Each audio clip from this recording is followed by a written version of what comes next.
Hello. Why isn't this stopping? What's going on? All right, there we go.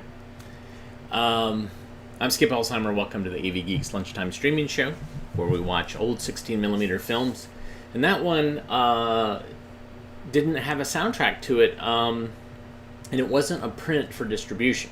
So we've been scanning stuff for the company that owns Cornet, and I think at one point they said that, yeah, we got a lab. Our films were at a film lab in storage, and they closed, and so they sent us back all our stuff plus other stuff. And so I think that this was what we call preprint material. The idea is that a soundtrack would be overlaid on top of it, but that didn't have a sound. And so we run across that sometimes when you see something that we have that says, I'm showing it, obviously it's supposed to have audio, but it's silent. It's because we did not, when we were scanning, the element that we were scanning didn't have a soundtrack.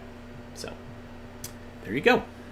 That's the way we explain things here at AV Geeks. And you guys are refined enough, adult enough, good enough to be okay with me showing some silent material. And I appreciate that. So, also, I appreciate today, in theory, is our 650th show. It might be more than that, but we're going to call it 650, and we've watched over 3,120 films. Again, that number is loosey-goosey because we're finding new stuff all the time that we didn't log correctly, so that's what we're going with. Episode 650, 3,120. So thank you for watching, and to reward you, we're going to watch this film about Laplanders. Enjoy.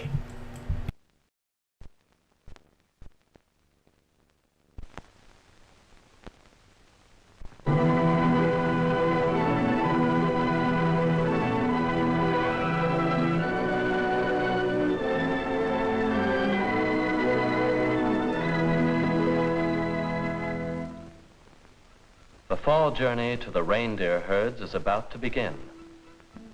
The Laplanders gather the last of the supplies they will need for the long trip ahead. Inga helps even though she is planning to leave the hardships for she has a job in the city. The hands that now take rich milk from the goat will soon be at work on the keys of a typewriter.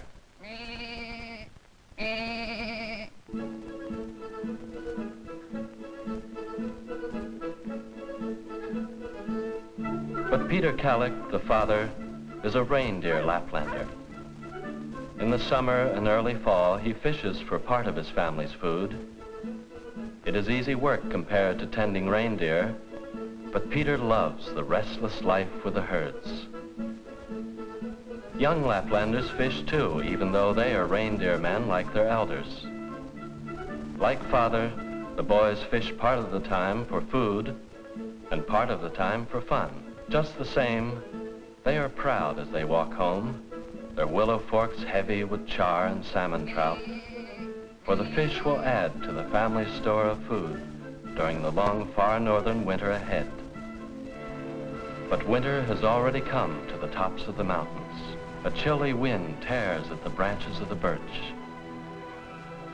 One day, the small community packs up for the drive to the forest wintering grounds. Peter Kallick and his family are the first to start. At the heavily loaded pack reindeer will get a chance to rest from carrying the food and clothing of the family.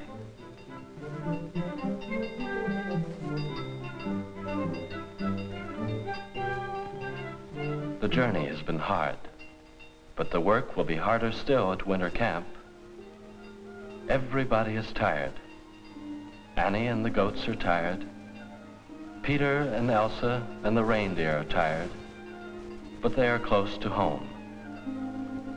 And there is the herd. Now it is time for slaughtering the full-grown reindeer bulls. Laplanders call the reindeer bulls sarves. Reindeer bulls grow big and fierce and proud, and this is the season when they are fattest and biggest. The Kallik family has collected its herd. Now they must search through it for the best animals for butchering and the best for milking. This is harvest time for the reindeer Laplander. One of the girls looks for a Vaja, a reindeer cow. There is one. The lasso starts the herd milling, and the family fortune passes in front of old grandfather and grandmother Kallik. Some men have said that Grandfather Kallik is like a Highland birch, for he stands so straight and tall. He has much to be proud of. His son is handy with the reindeer. His name is honored.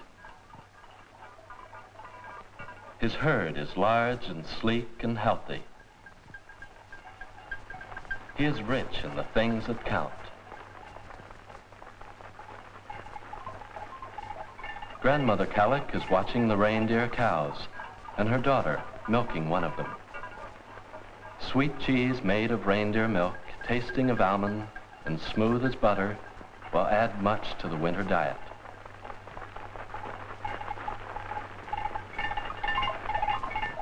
Grandmother smiles at little Nissie trying to help and keeps an eye on the soft-eyed reindeer cows.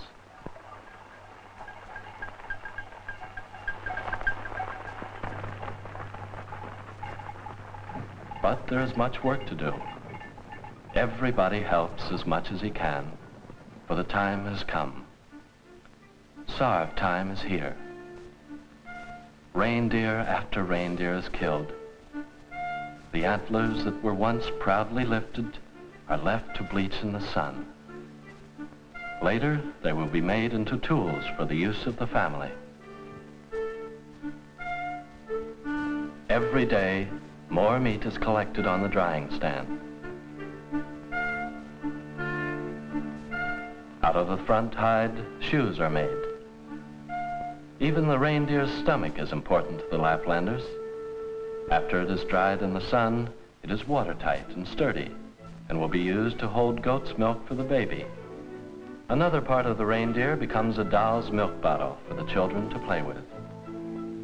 Everywhere are useful objects made from the reindeer. The dried meat, which is sometimes smoked or salted, can be stored until the following summer, or longer if necessary. The racks are heavy with slabs of meat. The fat is almost 2 inches thick on some joints. In the middle of this abundance, Kallik stands as a king in his own realm. He ties tendons to a split willow and hangs them to dry in the sun. Elsa Kallik later rolls the tendons on her cheek and uses them to make thread for watertight seams. Her oldest son sits next to the fire and works at preparing the leg hides to be made into shoes while her husband gathers wood. The work is hard. There is much to be done. But even though the work is hard, Peter Kallik has a lot to be thankful for.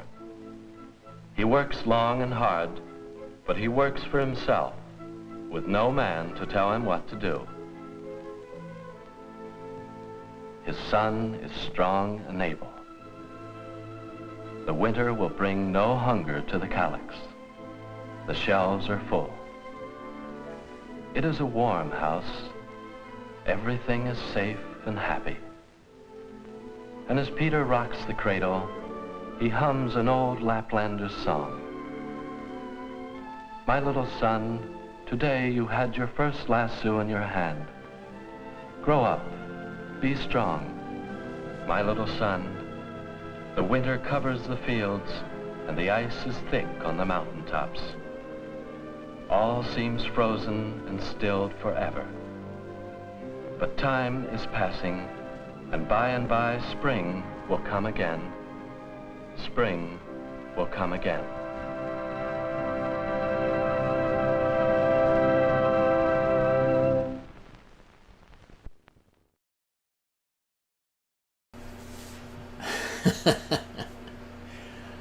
Yeah, it seemed kind of playful with the music. Definitely a different approach than some of the earlier ethnographic, Earpy Encyclopedia Britannica films. Just kind of like, here's a day in the life of a Laplander. Isn't it wonderful? At least that's my take on it. Okay, so behind me, I have another film from the Craig Baldwin collection, and hopefully this will be...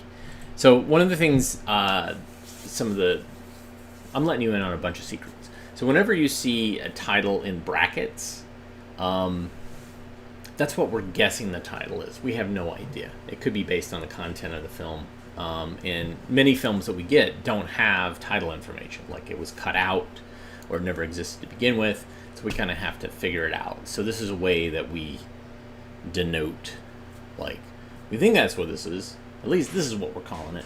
So here's Atomic Tanks. Enjoy.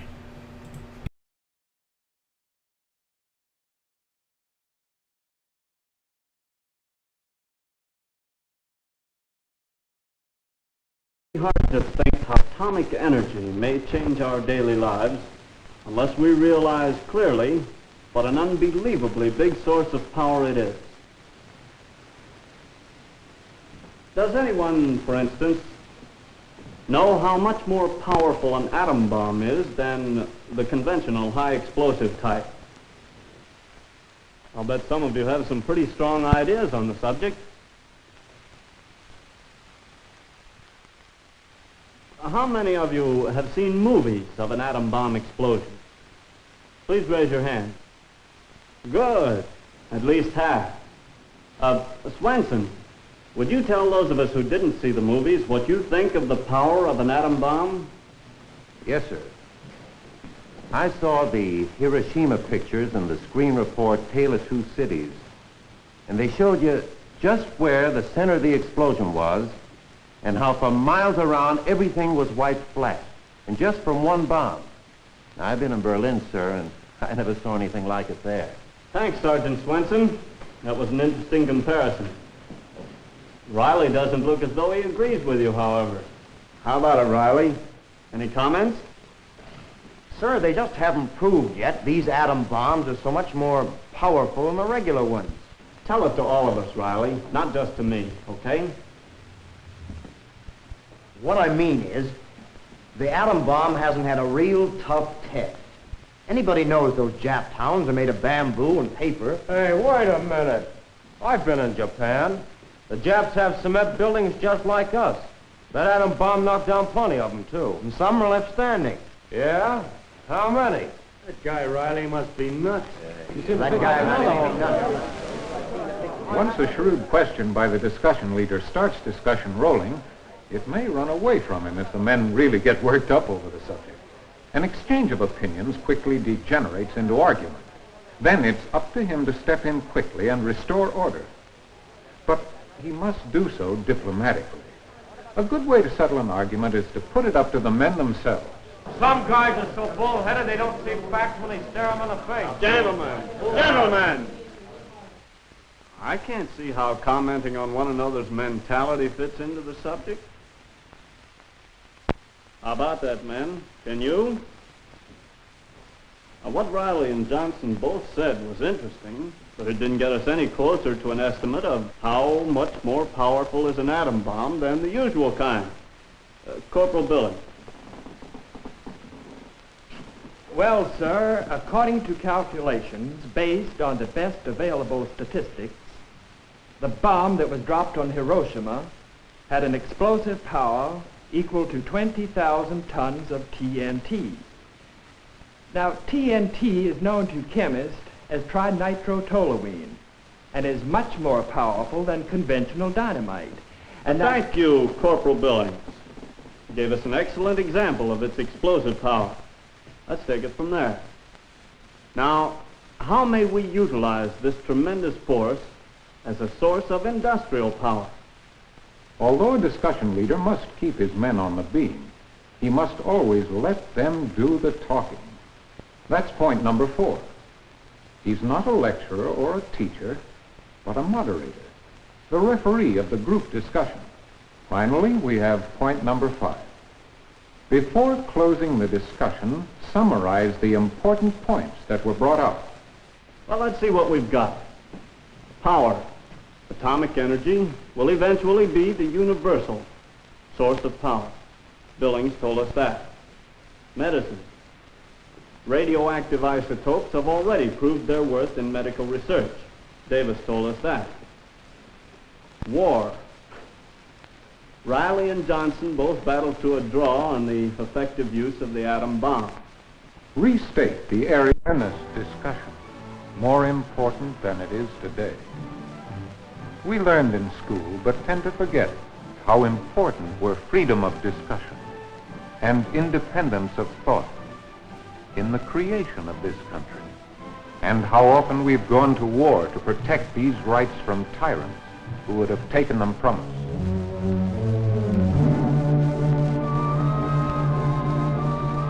How important it is, then, that the men who may be called on to defend that right again may know the meaning of and enjoy the benefits of free discussion.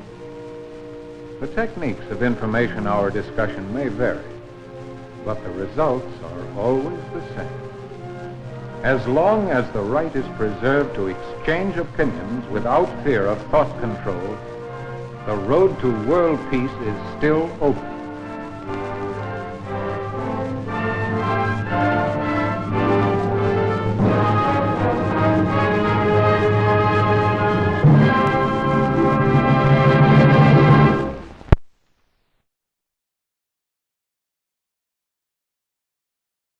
Okay, so that's not a film about atomic tanks. That's a film about discussion. It's a military film, obviously made in 1950, but it's about the importance of, I guess, in intelligent discourse. Yeah, that's a tough one because obviously it's a chunk. But yeah, I don't know. I mean, this is then the challenge is like, okay, well, what is that film? And so that's where it gets tricky. Meanwhile, back on Earth.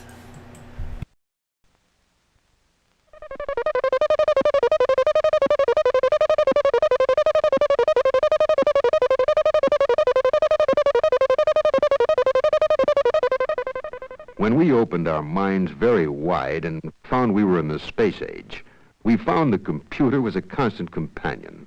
I'm Rod Serling, and I've always been interested in man's mind, in the heights and horizons beyond which it can transport itself. A computer is, in a sense, the transporting of man's mind. And this reel of tape has recorded on it the product of many minds, fascinating equations, limitless in their applications.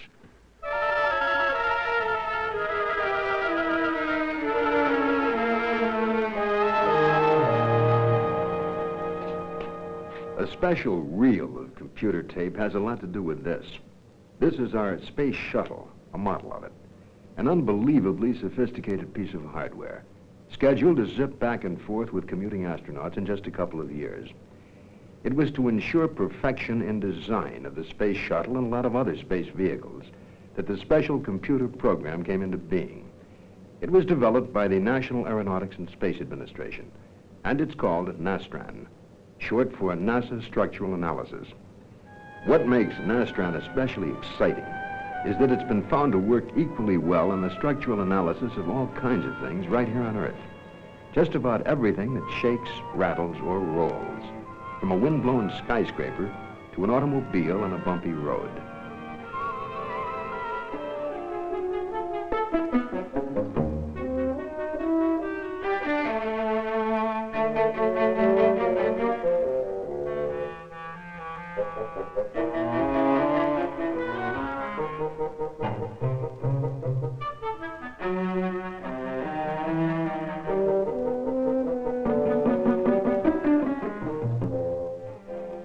Building something and then testing it is the time-honored way, but it's expensive, time-consuming, and not always foolproof.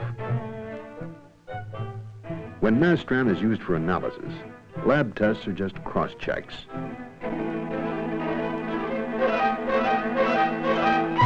The automobile frame and the wheel suspension always cause engineers particular concern, but they get covered up.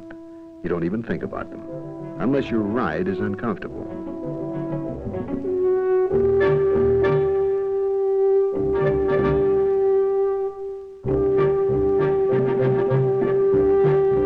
What causes the discomfort, the bumps and vibrations, is the flexibility or lack of it in the steel from which the frames and front ends are made.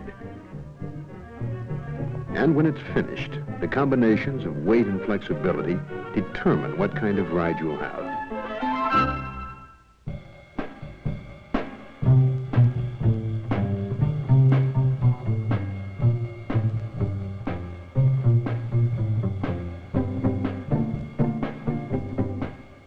The millions of families who take to the road in new cars each year don't particularly care about the strange engineering terms used in analysis, but they can appreciate the results.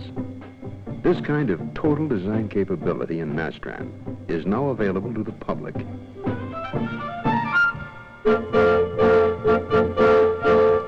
The test track holds no real surprises when the design has been analyzed by Nastran before production begins. A major space-age spin-off, Nastran. Better design for greater safety. Better ride.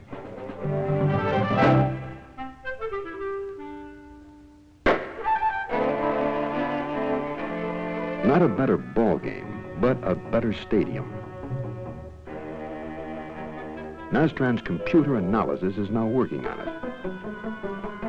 Whether it's the design for a geodesic dome, or the rearranged structure of the geolatic dome.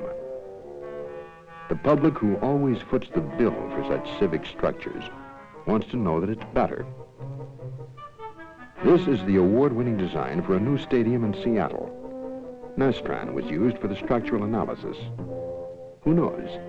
Maybe there will be a whole new ballgame.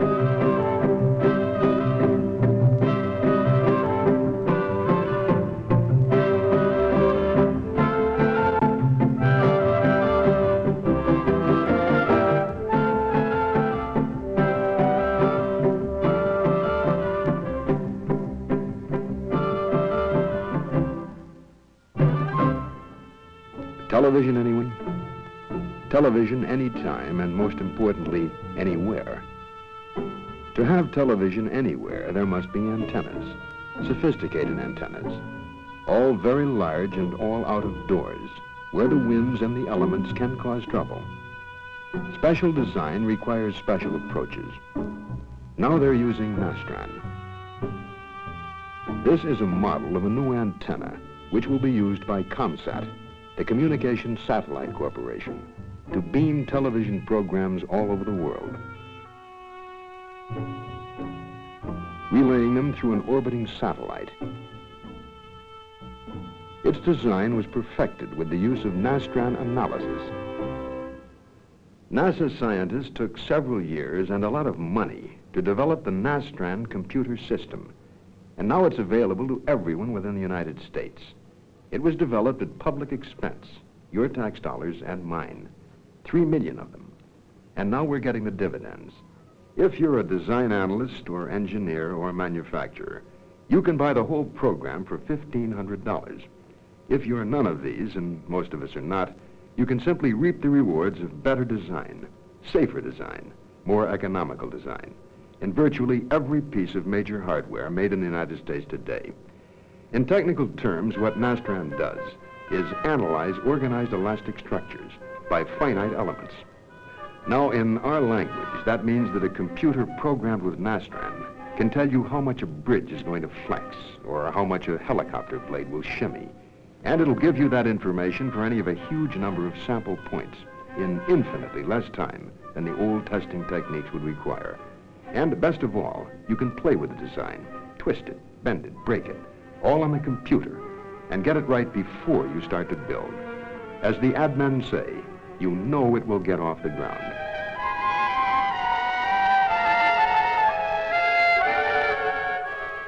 The versatile helicopter.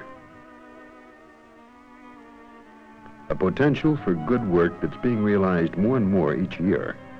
But it also has in its elastic structure a potential for the shakes. Analyzing the design of each piece of a helicopter at a time, and then putting it all together, Nastran can tell the engineers when rigidity is important and when flexibility is necessary.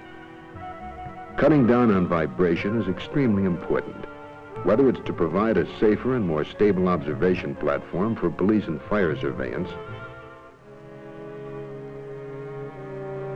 to give the businessmen a better ride, or to increase the payload of the workhorse helicopters that are revolutionizing construction.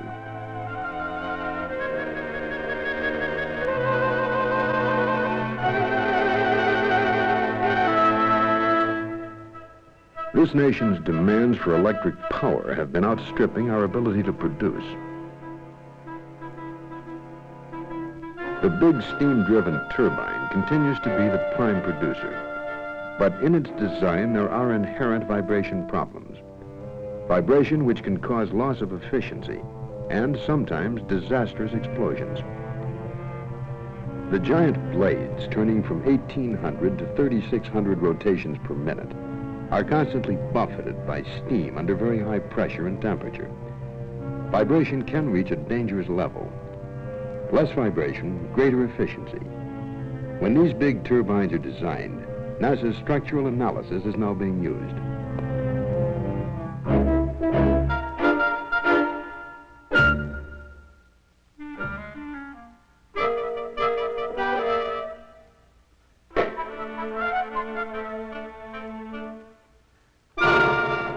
We are the world's champion consumers.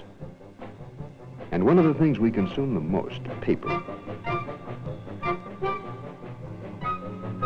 Virtually all our paper starts out, of course, as wood.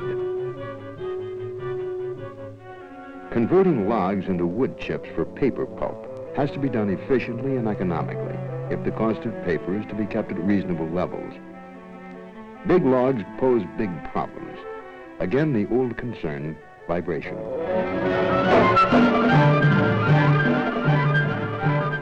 A 30-foot log, over 2 feet in diameter.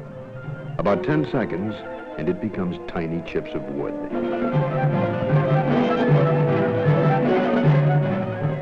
The huge chipper wheels which hold the blades weigh several tons and rotate at extremely high speed. If one of them gets out of balance, the chipper room is not a safe place to be. There were some problems with design. When NASA's structural analysis program was made available to the public, it solved the problems. Now the logs flow in and the chips fly out.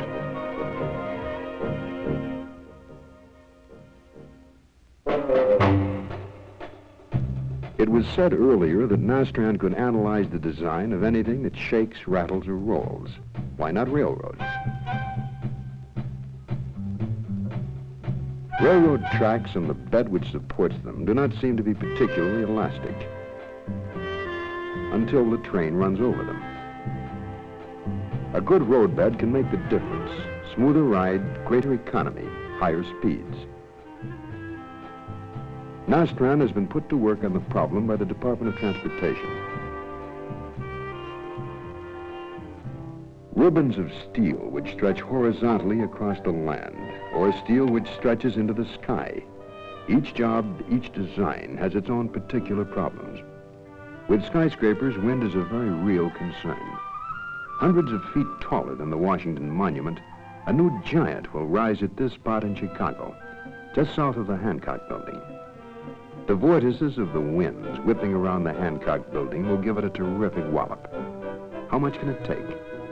How much can the residents accept within assured limits of safety and still be comfortable? Nastran is now being used to solve some of these problems, long before the first footing is poured. As a result, there will be better design, less cost, greater utility and comfort. Always man has achieved, and in that achievement, not knowing the wide limits or the complete effect of his achievements. So it has been with Nastran. NASA Structural Analysis.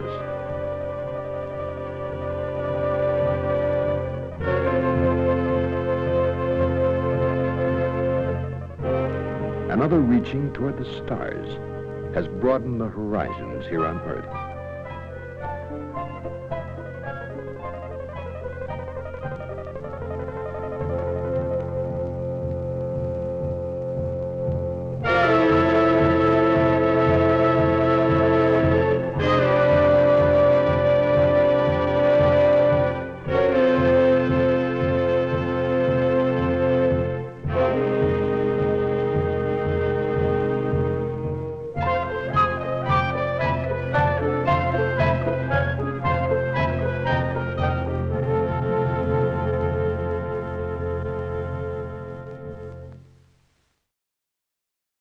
Wow, that's so great.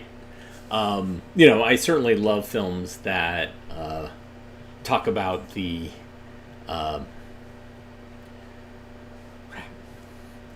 might need some more coffee. I think that's what the problem is. About the windfall from space, the dividend from space technology and space exploration, but then have it hosted by Rod Serling. Man, it just puts it over the top. It's so great.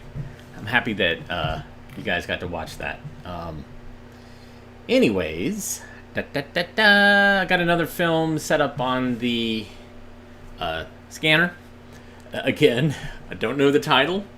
We're just going to go with Korean steam power footage. All right. Enjoy.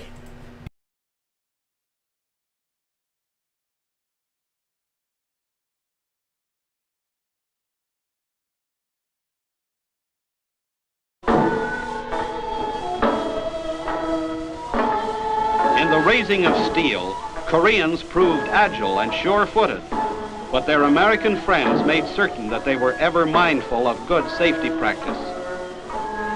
By the end of April, the steel work at Tongan-ri was far advanced.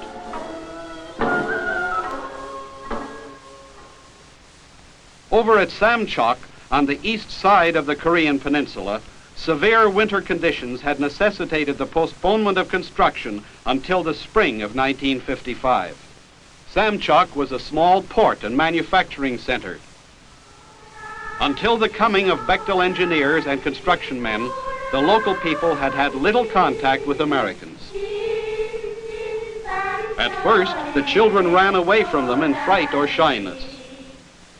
Soon, however, friendliness won out.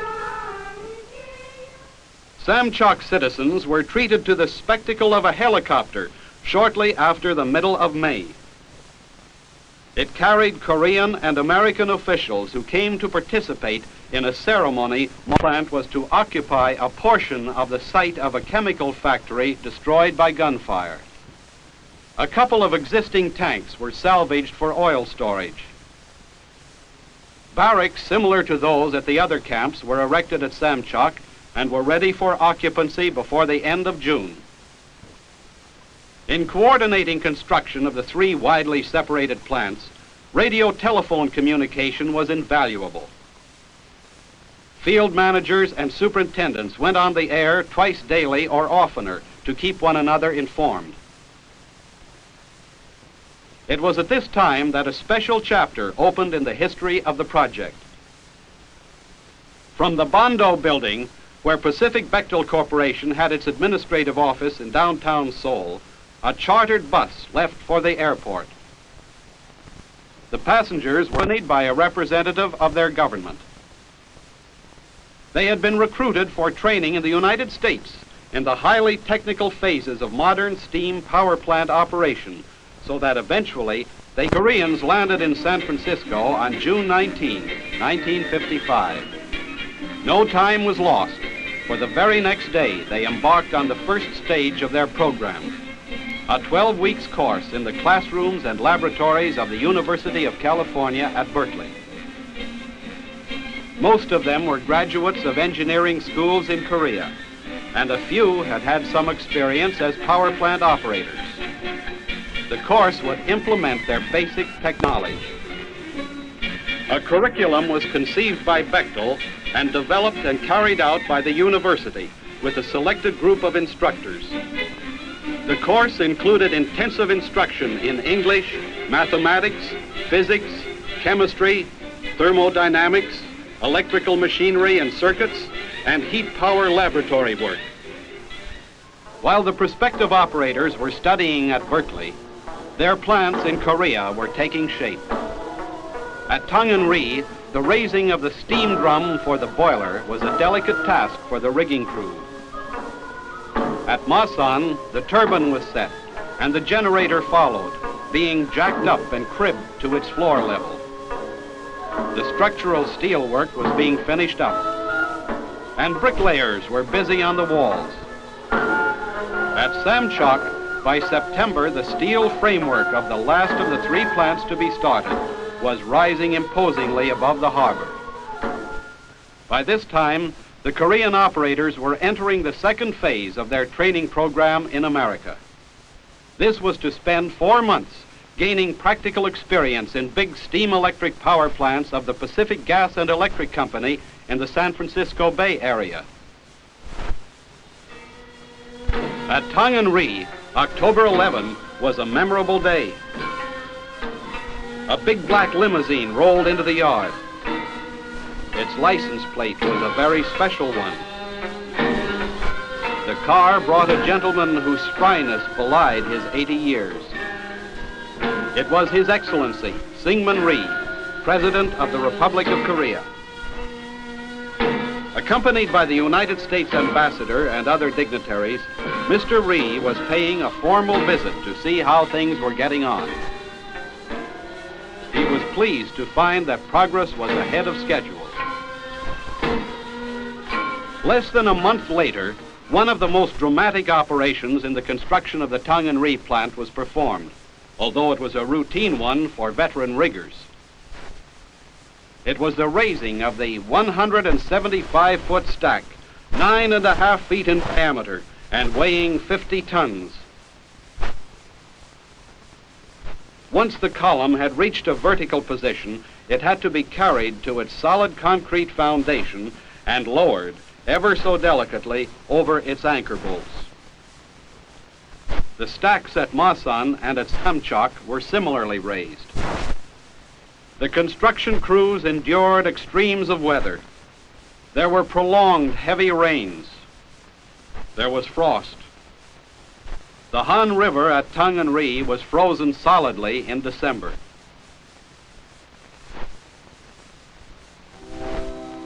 Any Americans at the power plant who had been dreaming about a white Christmas had their dreams abundantly fulfilled.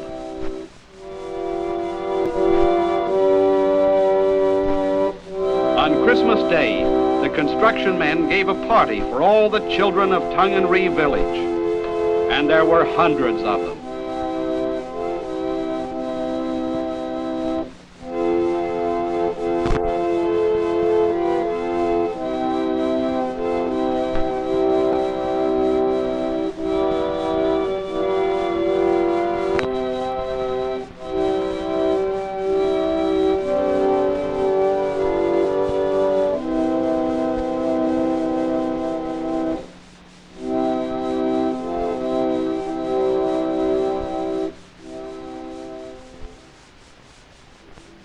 Back in the United States, the Korean operators began the third and last phase of their program early in January 1956 with a tour of big steam electric power plants and manufacturing centers from which came the principal equipment being installed at Tongan-ri, Masan, and Samchok. For more than a month, they visited plants in California, Illinois, Tennessee, and Massachusetts. They saw transformers and switchgear, superheaters and coal pulverizing equipment, boilers, turbines, and instruments. Everywhere they went, they were made welcome and given detailed explanations of the construction, operation, and maintenance of the types of equipment with which they would soon be working. They managed to get in a bit of sightseeing, too, to Manhattan. Their program was climaxed by a banquet in San Francisco,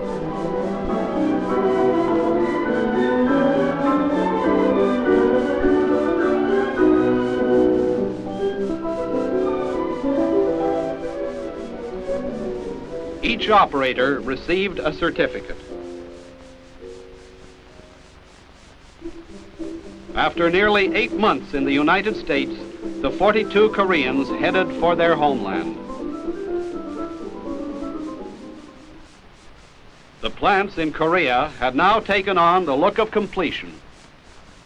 The entire installation at Samchok had reached final shape and was ready to be tested. At the Masan site, in the course of a year, a twin-unit plant had arisen, dominating the shoreline. And at Tongan-ri, the new plant eclipsed the old one. The engineers flying back from San Francisco reached Tongan-ri just in time to witness a significant event, which was reported in the USIS newsreel. The Minister of Commerce and Industry of the Republic of Korea, accompanied by many other dignitaries, came to the plant officially to light the boiler fire. The same operation was carried out the following.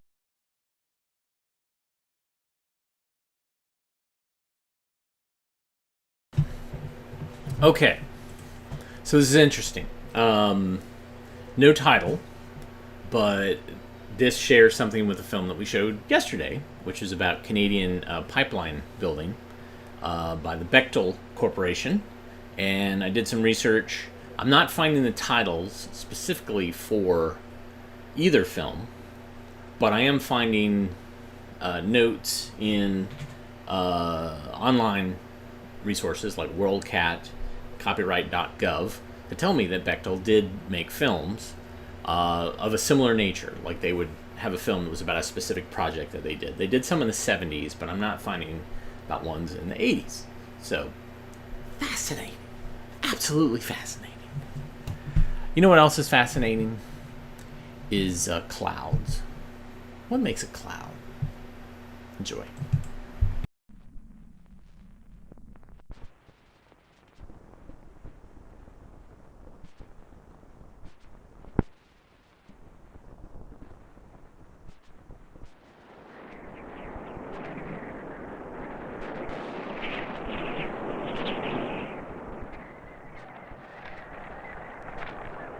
Makes the wind blow.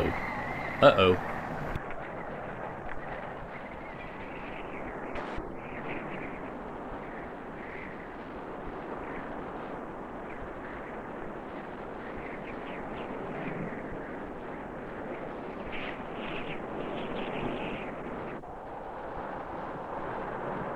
The air that surrounds the Earth is almost always moving.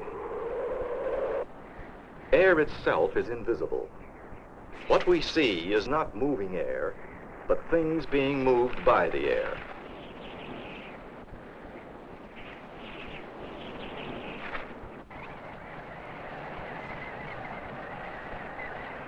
If we light a smoke bomb on this beach, we will be able to observe how the air here is moving.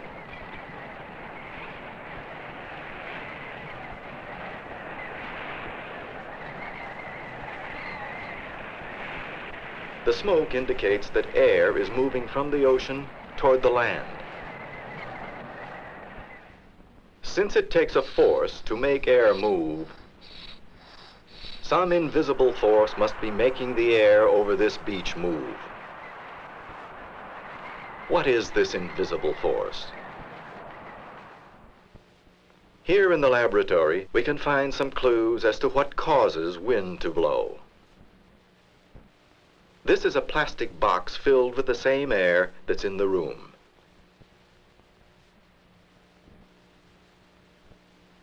A piece of rubber with a handle attached to it is stretched across the airtight lid. At this end of the box is an open valve and a source of smoke. Watch what happens when we press down on the lid. Air moves out of the box into the room.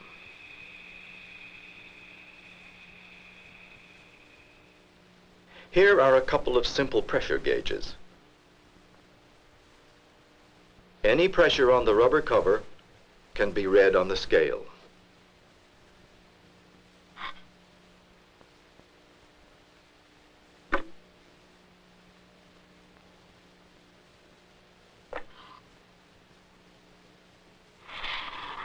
The gauges show that there is no more pressure in the box than there is in the room.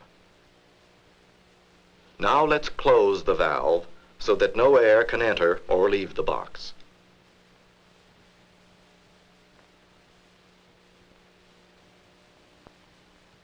When the rubber lid is pressed down, the gauges indicate that the air pressure inside the box is higher than the air pressure outside the box.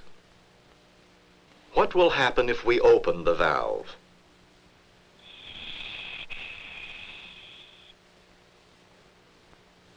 The air pressure inside the box is again equal to the air pressure outside. Now let's close the valve. Look what happens to the air pressure inside the box. Why is it low? When the rubber lid is pulled up, the volume inside the box increases. And since no air can enter the box, the air inside the box must expand to fill up the increased space. With the air pressure in the box lower than the air pressure outside, what do you think will happen when we open the valve?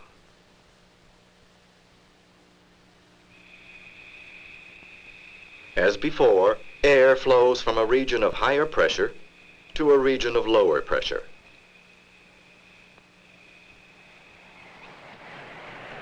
Could it be that differences in air pressure cause natural winds to blow?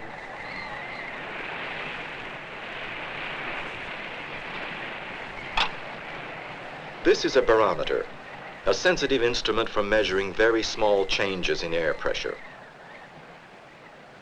When the small needle is centered, the large needle indicates the air pressure in millibars. The air pressure on the beach right now is 1,013 millibars. 20 miles out from the beach, at the same moment, the air pressure is 1,014 millibars.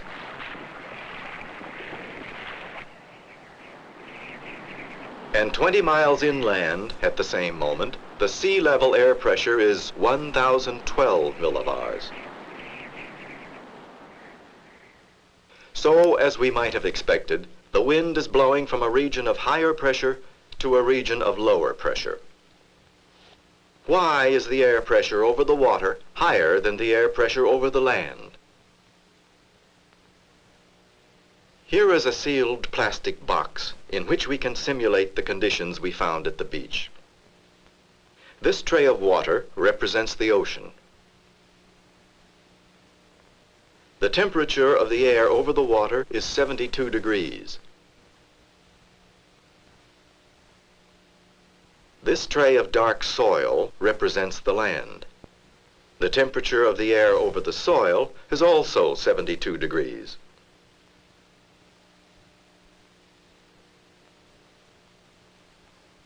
The smoke plume shows that under these conditions, the air in the box is not moving. Now let's repeat the experiment under conditions more like those at the beach. This lamp, like the sun, will supply heat energy to the water and soil.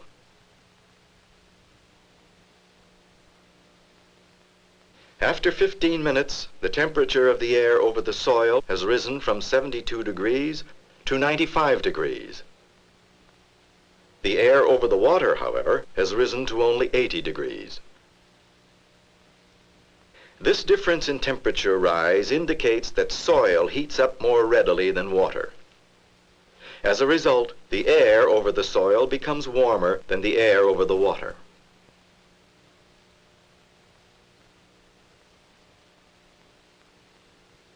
Now a current of air is moving from the water toward the soil. You remember at the beach the wind was also blowing from the water to the land. The air here is behaving just as the air in the box does. And notice something else. The warmer air is rising and the cooler air is falling. This discovery that a local wind is part of a larger circulation of air raises still another question.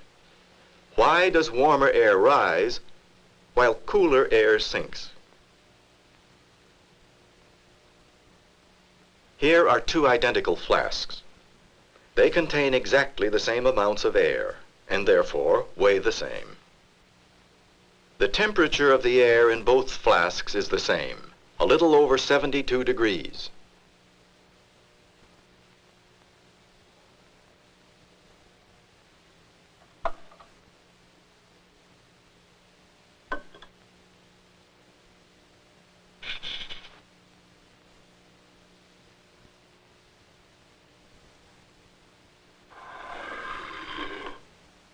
Watch what happens when we heat up the air in the flask.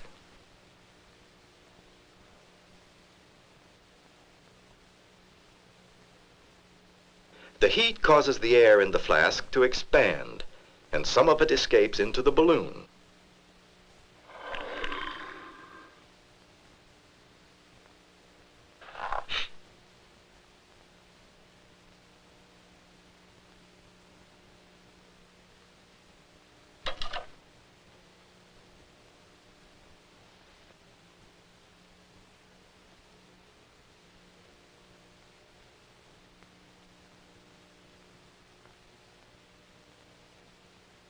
Now the flask we heated weighs less than the other flask.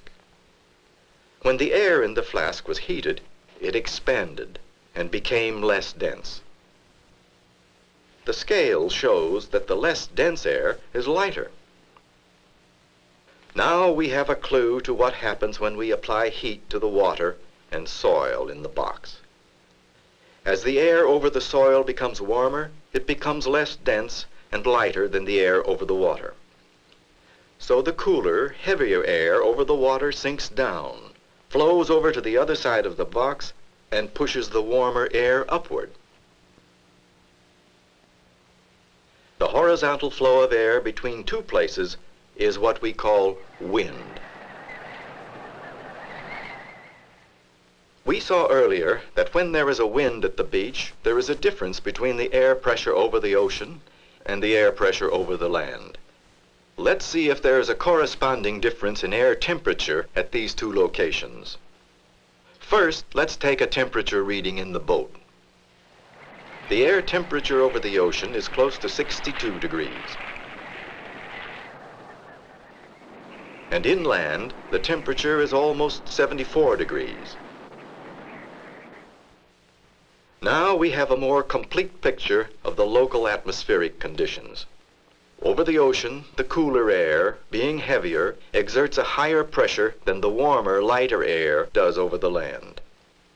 The wind blows from an area of higher pressure to an area of lower pressure. This onshore breeze, or breeze from the ocean toward the land, is a normal daytime condition at the beach in sunny weather. However, you know from your own observations that winds frequently change speed and direction.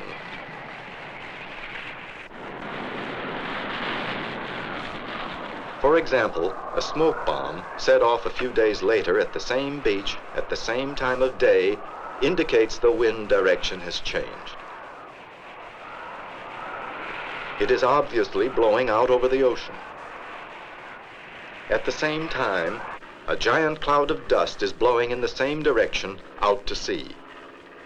Why did the wind change direction? Where is the cloud of dust coming from? 40 miles inland is a scene that resembles a giant forest fire. However, what appears to be smoke is actually loose silt and dust being picked up and carried away by strong winds.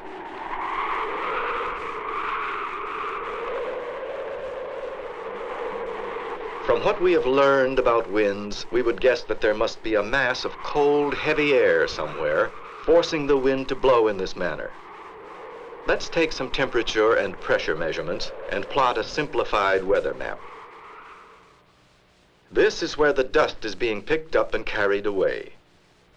Here is the beach where we set off the smoke bomb and saw the cloud of dust moving seaward. The direction of the wind is obvious.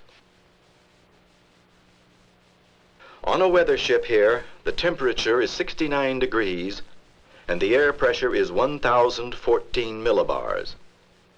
At a weather station here, the temperature is 50 degrees and the air pressure is 1,029 millibars.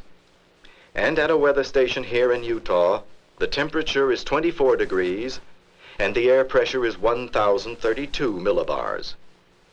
Cold, heavy air on the high plateau flows downhill toward the low coastal plains where the air is warmer and the pressure is lower.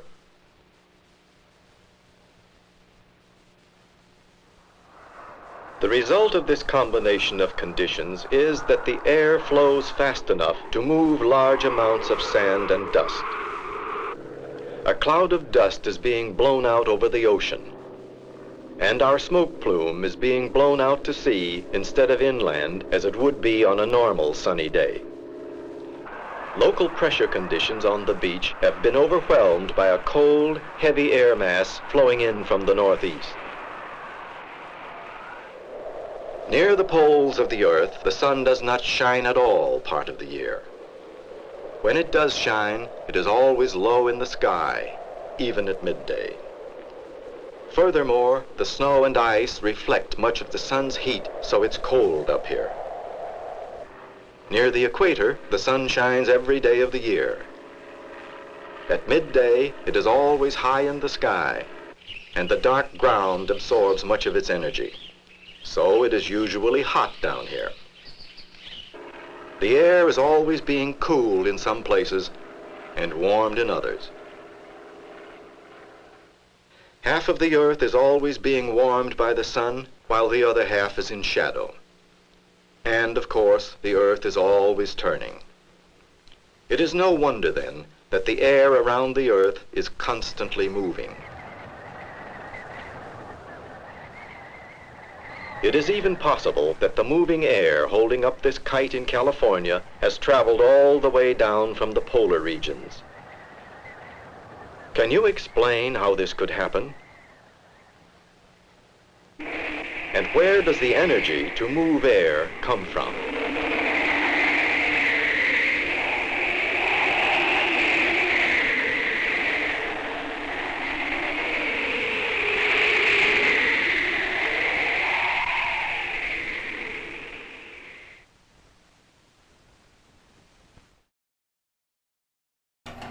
So I got that title wrong for some reason, but still pretty great. Let's set off a smoke bomb on the beach. Yeah, that's I think the what makes a cloud and what makes the wind blow are part of the same series, which is probably why I got it confused. Thanks for joining us today. Appreciate your support, your eyeballs.